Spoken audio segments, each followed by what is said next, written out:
Wadah seniman berkarya, menggelar cipta dan karsa. Seni budaya milik kita, jam persatuan bangsa.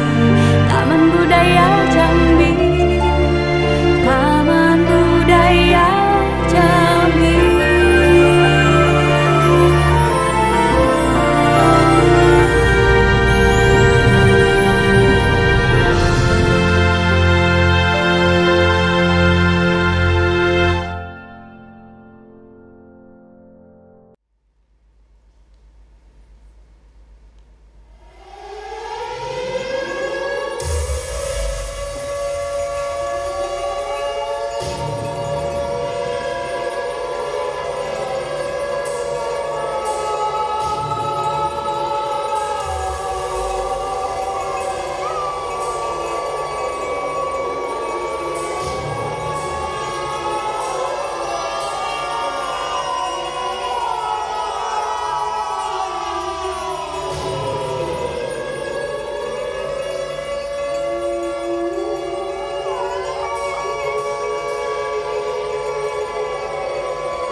Kami harap kehadiran kami tidak mengganggu kenyamanan.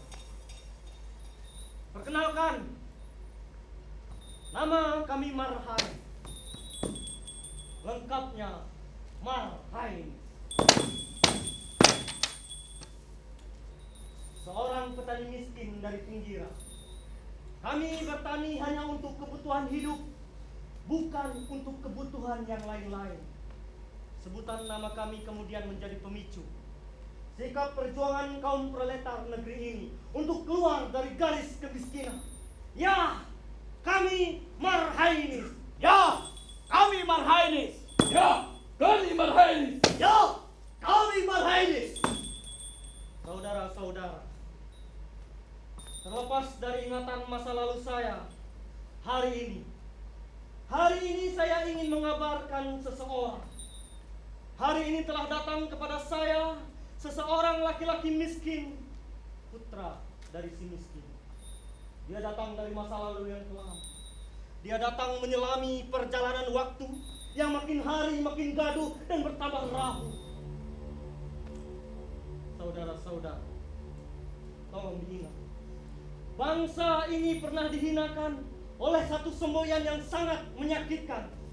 Verboden, verhonden, en inleder. Dilarang masuk untuk anjing dan pribumi. Ini sangat menyakitkan.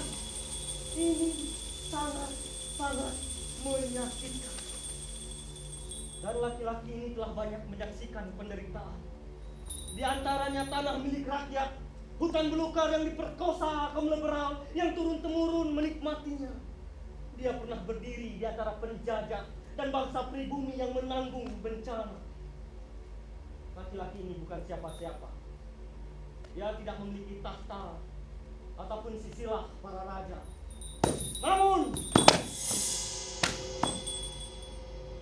siapapun bisa kerasukan karena kata-katanya adalah penderitaan rakyat. Kata-katanya adalah luka para petani. Kata-katanya teriakan kaum tertindas. Kata-katanya adalah perlawanan para buruh. Kata-katanya adalah cahaya dari kegelapan. Laki-laki ini bernama Multatuli. Multatuli! Multatuli! Multatuli! Multatuli! Multatuli! Multatuli! Multatuli! Multatuli! Multatuli! Multatuli!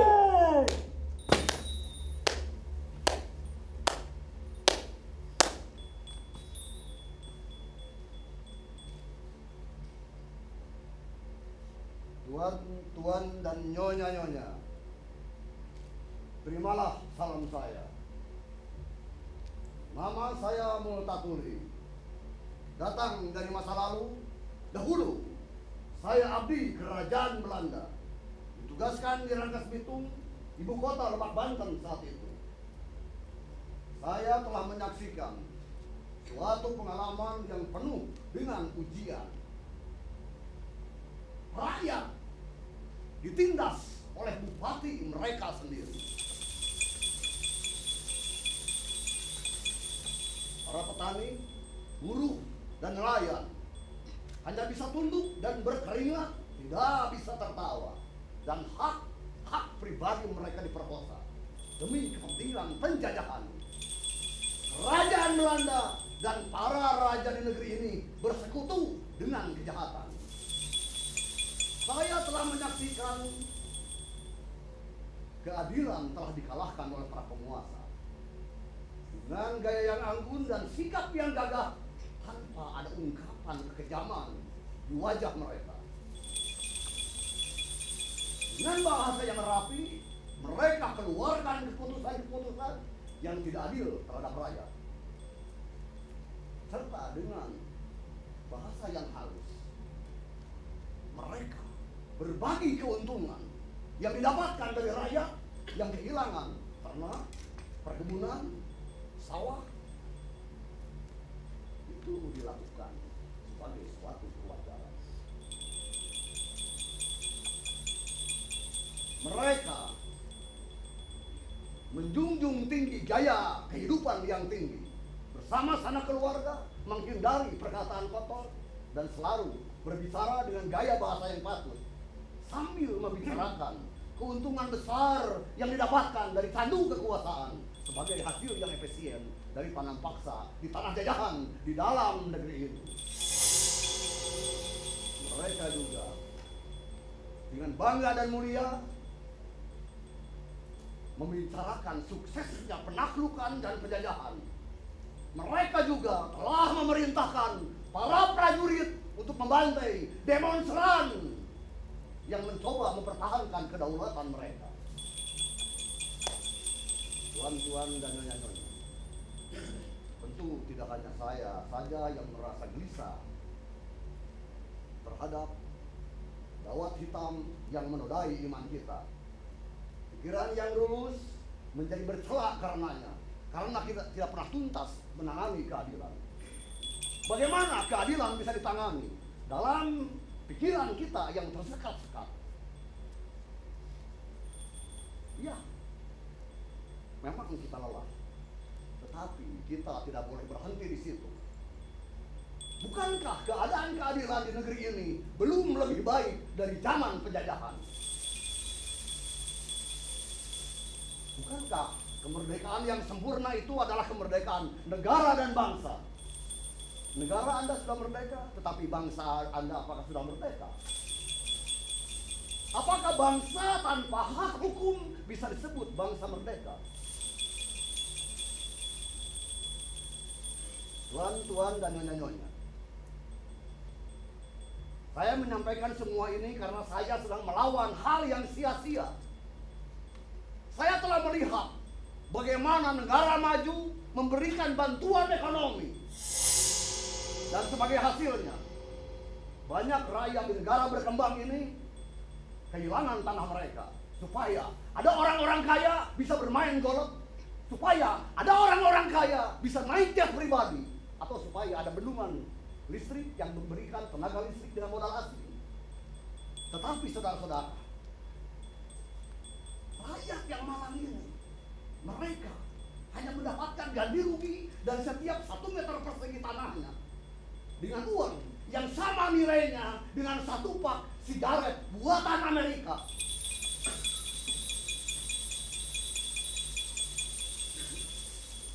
Tuan-tuan dan nyonya-nyonya, mungkin keadaan ini, mungkin kehadiran saya di sini telah mengganggu suasana. Tetapi ingat, sejarah selalu melahirkan ketidakadilan. Tetapi dia juga selalu melahirkan orang-orang seperti saya. Dia juga selalu melahirkan orang-orang seperti mereka. Tuan-tuan dan nyonya-nyonya, saya Multatuli. Saya bukan buku yang bisa dibakar, dan juga bukan buku yang bisa dilarang.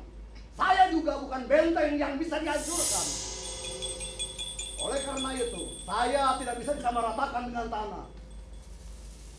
Tuan-tuan dan nyonya-nyonya, apa boleh saya bertanya?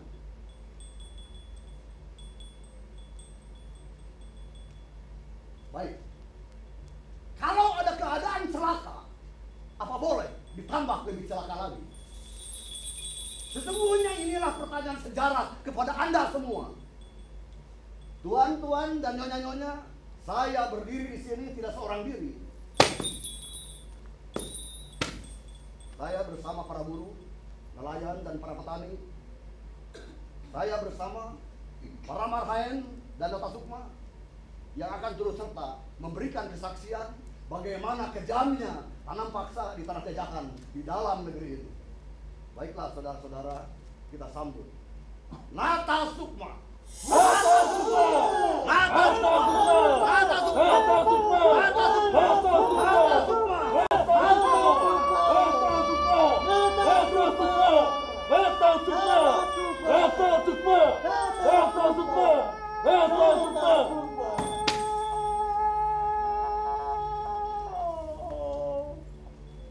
Alangkah sesaknya dunia ini, dikawal pohon-pohon beton, rumah pencakar lagi, korporasi-korporasi yang masih memeras keringat rakyat, pertanian mandul, pertambangan liar, dan kerumunan manusia masih berbenturan dengan kebisingan kota mendesak mataku. Mereka bilang kemajuan peradaban. Pergerakannya sangat cepat. Datang, silih berganti. Mereka sebenarnya kehilangan cahaya. Mereka tetap bertahan, mencari keuntungan di ruang yang gelap. Seolah tidak ada bedanya dengan masa tanam paksa. Dan hari ini, yang mereka sebut dengan kemajuan hidup manusia beradab. Sesungguhnya, mereka telah menghidupkan kembali bara api.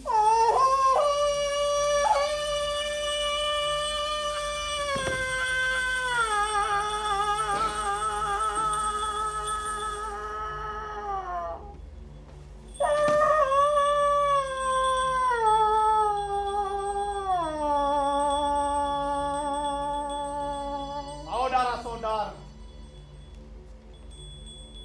kita tahu waktu telah melompat jauh ke depan. Tepatnya 191 tahun yang lalu, kita telah berhadapan dengan masa tanam paksa yang kejam. Dan hari ini, kita berdiri di atas kemajuan hidup manusia beradab. Tetapi, kita tetap saja sebagai burung Garuda yang masih terkurung dalam sangkarnya.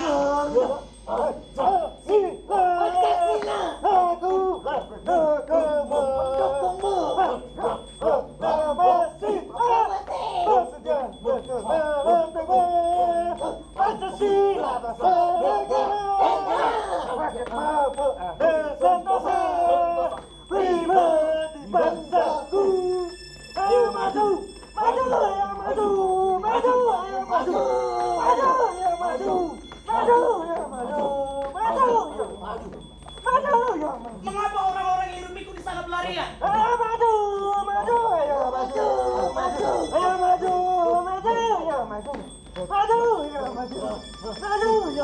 Nah, di sebelah sana juga berlarian.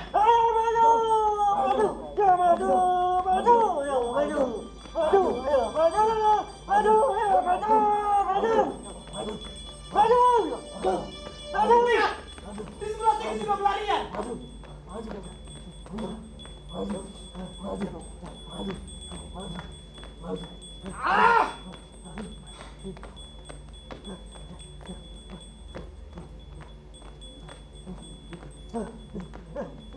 Iya,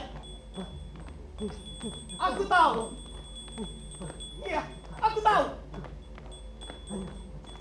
Ini mungkin bayang-bayang akan ketakutan hilangnya sesuatu. Bayangan ini muncul karena rasa gelisah. Gelisah oleh sebab harapan anak petani yang rindu sawah dan ladangnya tetap tergarap. Ayo maju, ayo maju. Tapi sebagian besar harapan itu kini hilang, dimakan oleh rubah peradaban. Rubah peradaban, rubah pula ritus manusianya. Masih banyak perjalanan petani di negeri ini yang tertekan oleh rubah peradaban.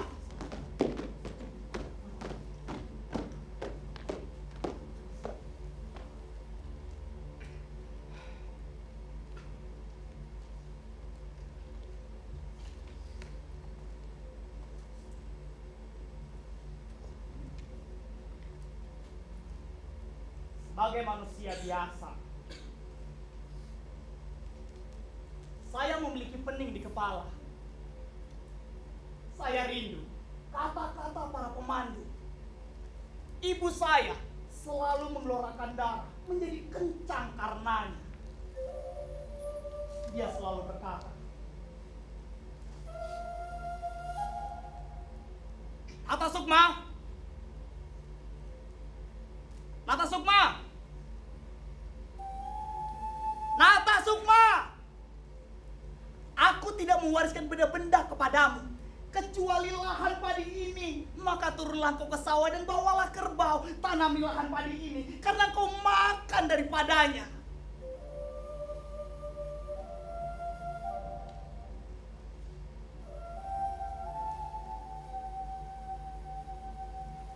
kata-kata itu.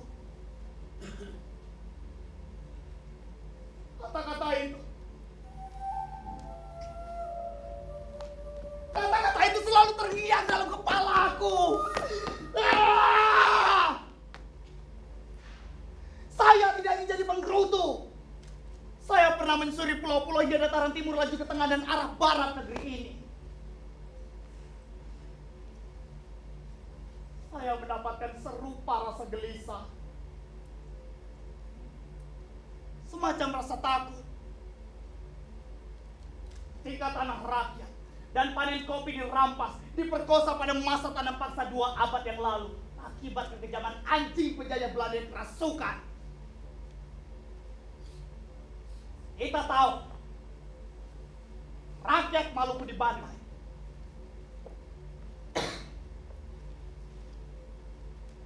Tanah Pasundan jadi kawasan Brendel Stelsen dan seluruh Java jadi kultur Stelsen. Lebih sarkas lagi, perlakuan mereka terhadap perpajakan orang-orang Kamang hingga meletusnya perang Kamang. Kejamnya politik kekuasaan.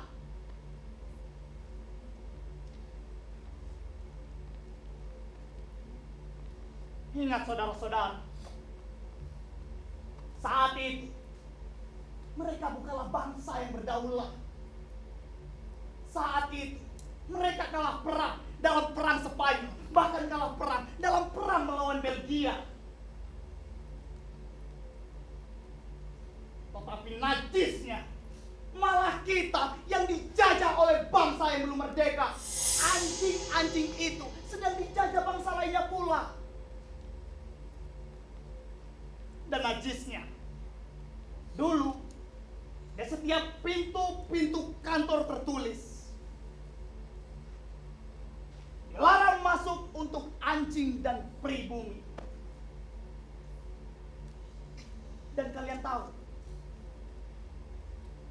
semboyan itu bahkan disebar luas di seluruh sudut kota di negeri ini.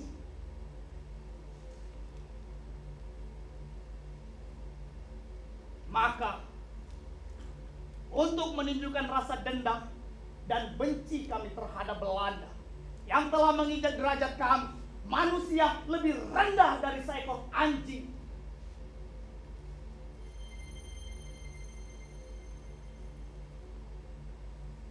Utui Tatang Sontan telah menikam si Tumang dengan sebilah kujang dalam cerita Sang Kuryang Dayang Sumbi. Si Tumang adalah anjing. Si Tumang adalah Belanda.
Saudara-saudara, saat ini kita telah masuk pada masa adat dan merdeka. Tetapi kita masih pula punya ikatan yang menjerat leher, menjadi sesak karenanya. Freeport di tanah Papua masih 30 tahun tersisa.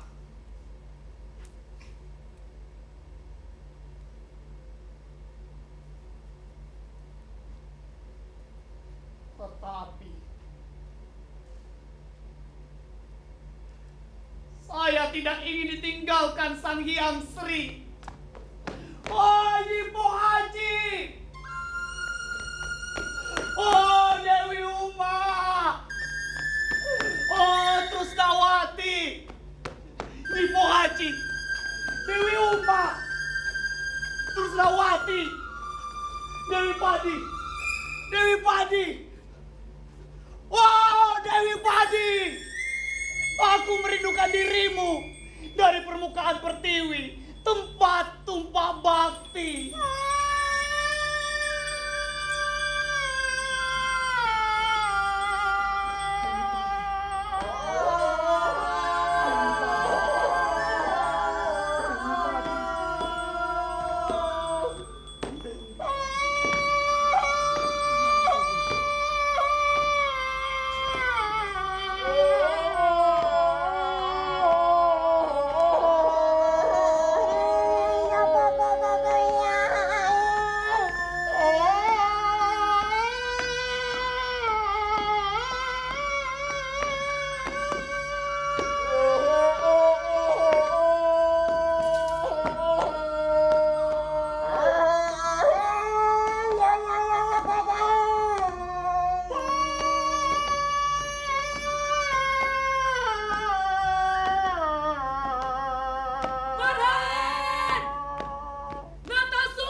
Riuh gemuruh di kejauhan.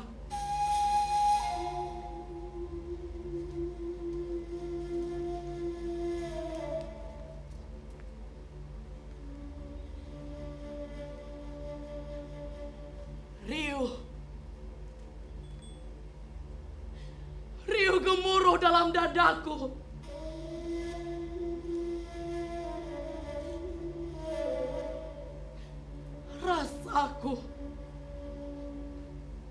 Rasa seorang ibu.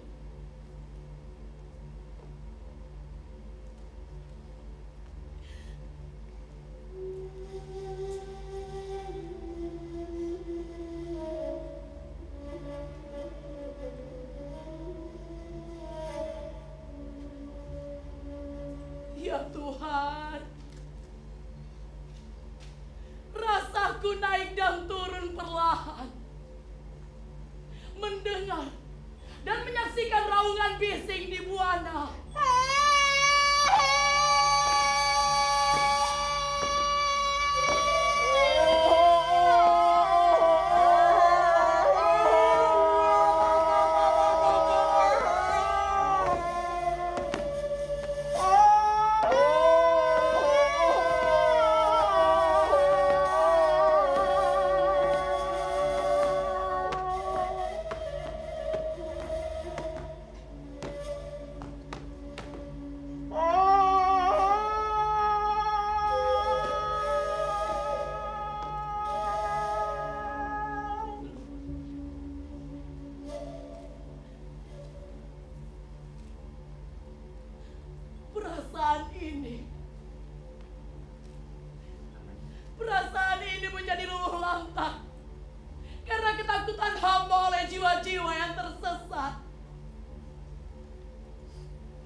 Ya Tuhan,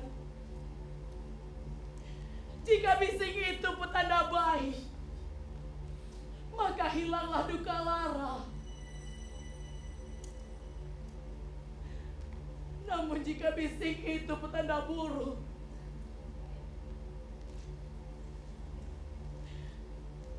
maafkanlah murka anak-anakku.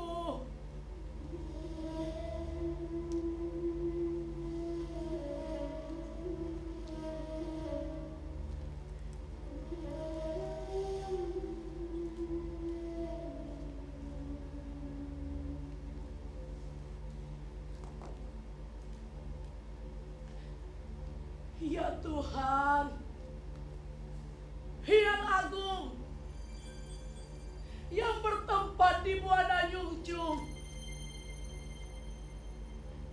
Tuhan yang bertahta di alam awang-awang ungu-ungu, nyatanya yang maha kuasa ka Gusti Allah numur bengalam, kini kupanjatkan seluruh doa-doaku ke atas langit.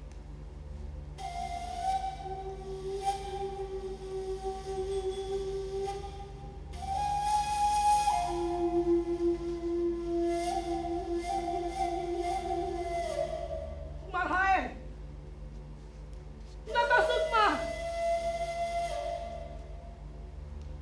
sudah sampai manakah kalian menanam?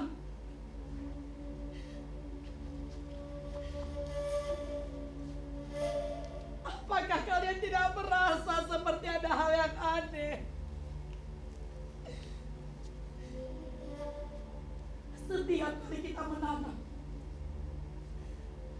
peta ladang dan sawah ini selalu berubah.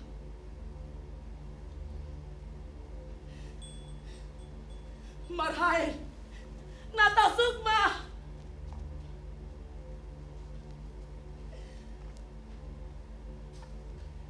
aku mendengarkan bising tadi itu adalah suara miliknya hamba. Lingkingan tadi itu adalah suara bibit penyakit. Ayo, ayo kita pergi dari sini. Ayo kita pindah ke atas gunung, di atasnya bukit.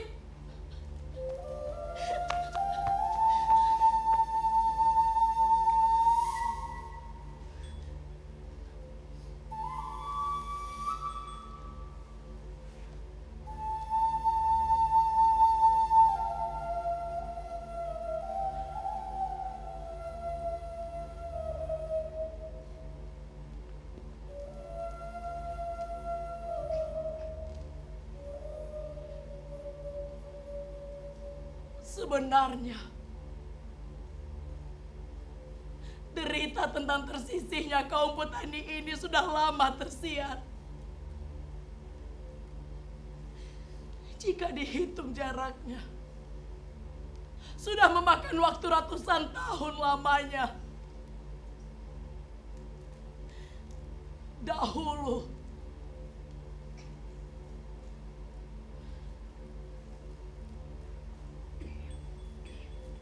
seluruh petani dapat menanam padi setahun sekali, yang hasilnya lebih berisi daripada nyipo haji. Elok rupa dan padat buahnya, kencang dan padatnya payudara perawan.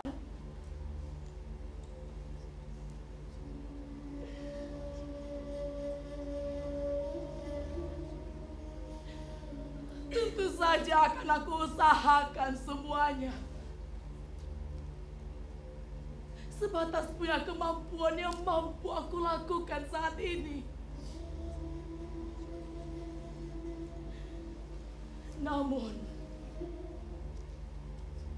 perubahan manusia hanya ada pada manusia itu sendiri.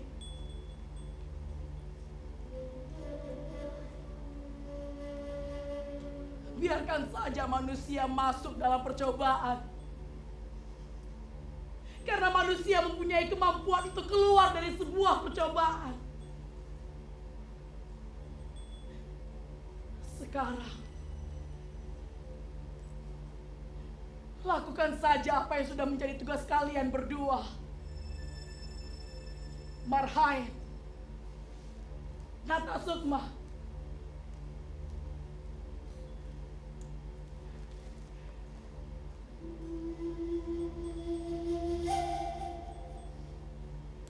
Marhaen, Nata Sukma. Marhaen, Nata Sukma. Marhaen, Nata Sukma. Marhaen, Nata Sukma. Marhaen, Nata Sukma. Marhaen, Nata Sukma. Marhaen. Oh, Sunan Ambu.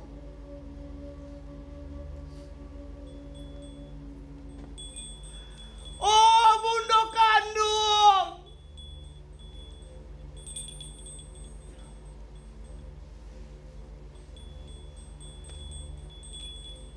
Sejauh aku berjalan, yang kutemui hanyalah bayang-bayang tanah ladang. Sawah keramat yang digantikan dengan gemuruh pikuk kota yang pongah. Bau busuk gunungan sampah membius kota. Limbah pabrik yang bergelimang di antara sungai dan sawah. Udara panas, lahan mandul, keluhan di hulu para petani ladang, keluhan di hilir para petani sawah.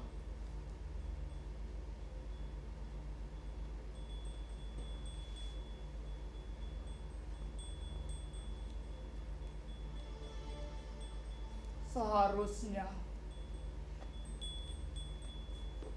sekarang aku berdiri di atas pemata, di atas tanah gembur, tanah yang berabad-abad diturunkan leluhur, memberikan susu dan madu, tanah tempat persemaian Dewi Sri yang jelmaannya mewarna-warni jenis padi.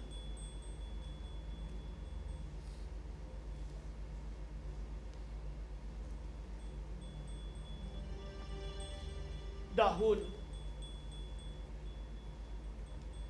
di sini pernah tertanam keadaban hidup yang terhormat dan berbudi. Tapi kini telah hilang, dimakan dan dirusak oleh kaum liberal yang haus akan kekuasaan.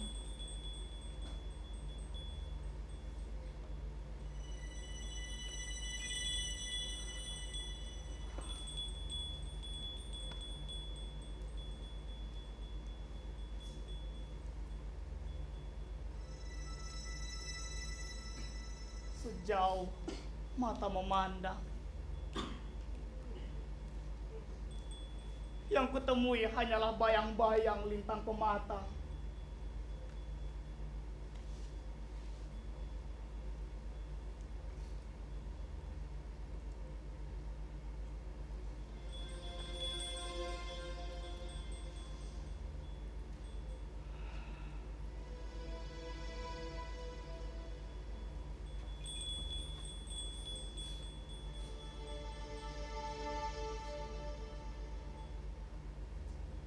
Iya, aku masih merasakan. Aku masih merasakan dan mencium bau warna jenis padi.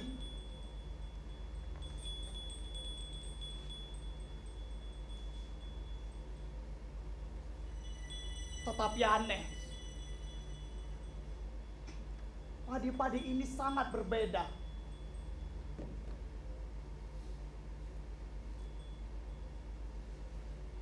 Mungkin ini cuma perasaan.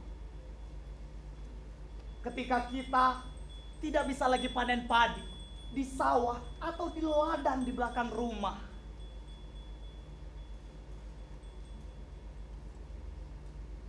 Ini sungguh perasaan yang berlebihan.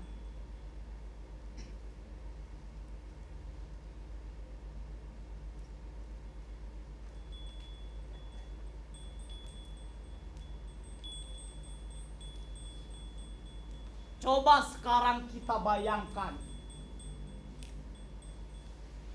bila tidak ada tanaman padi, berarti tidak ada kehidupan. Berarti kita akan mati karenanya. Apakah kita akan sukacita untuk mendatangkan padi dari pihak asing?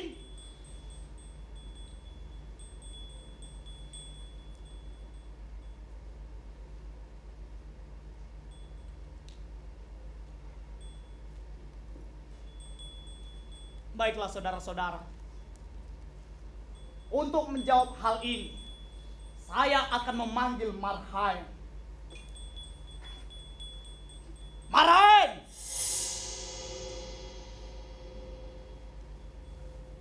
Marhaen!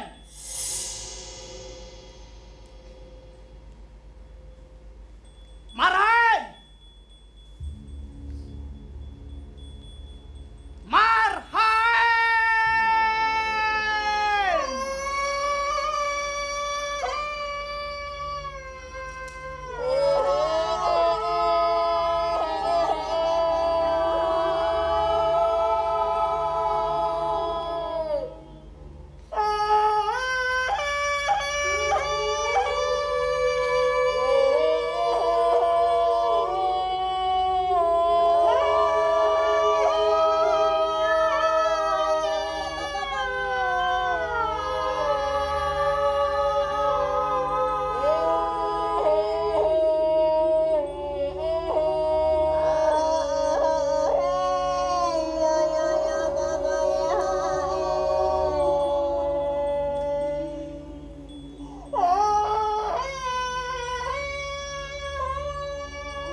Nata Sukma, pertanyaan itu sangat mengganggu perasaan dan pikiran.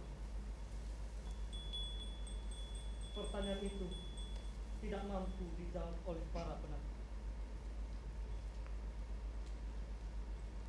Pertanyaan itu tidak mampu dijawab oleh para petani miskin. Pertanyaan itu harus dijawab oleh pemimpin yang terpilih. Penduduk negeri ini memiliki martabat dan bukan binatang. Tidak bisa disejajarkan dengan anjing atau babi. Penduduk negeri ini adalah bangsa yang merdeka. Apabila ada pemimpin yang sesat, adili dalam mahkamah peradilan rakyat. Apabila pertanyaan Nata Sukma sungguh-sungguh terjadi, artinya para pemimpin negeri ini suka mencuci tangan atas kesenangan dia sendiri. Ini suatu perilaku yang biadab. menunjukkan kelakuannya tidak produktif atau bodoh. Seharusnya kita mampu berdiri di atas kaki kita sendiri. Tidak sepantasnya hanya sebatas beras, jagung, cangkul mendatangkan dari negeri asing. Ini satu penghinaan, aib besar bagi para petani, penghinaan terhadap pandai-pandai besi yang tersebar dari sudut-sudut kampung. Kami para petani rakyat. Kami para petani rakyat. Kami Garu. Kami Garu. Kami Bajak. Kami Bajak. Dengan ini menyatakan kemerdekaan para petani. Dengan ini menyatakan kemerdekaan para petani. Hal-hal yang menyangkut dalam kekuasaan. Hal-hal yang menyangkut dalam kekuasaan. Dalam bentuk tanam paksa. Dalam bentuk tanam paksa. Harus dihapuskan di muka bumi ini. Harus dihapuskan di muka bumi ini.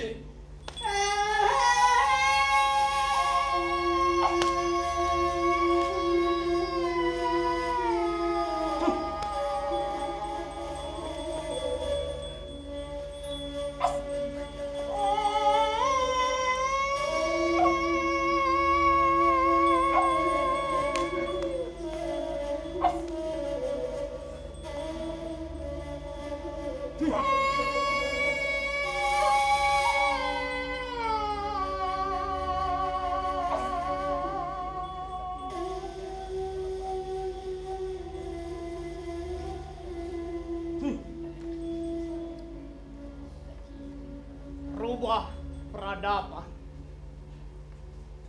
rubah pula ritus manusianya.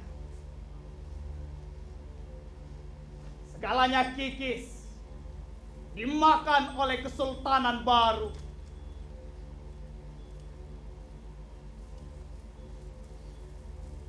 Sekarang aku merindukan mereka kembali datang. Aku ingin menjelma menjadi padi. Aku ingin menjadi padi, semacam padi yang pernah tumbuh. Padi putih, padi merah, padi kuning, padi hijau. Aku ingin menjadi padi yang matang.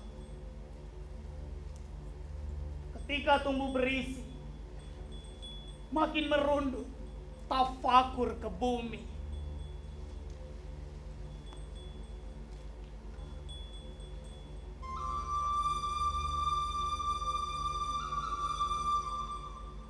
Oh, wahai para penjaga pintu langit, bukakan pintu langit, turunkan guntur, datangkan kilat dan halilintar, turunkan hujan di muka bumi ini untuk menyirami sawah dan ladang para petani.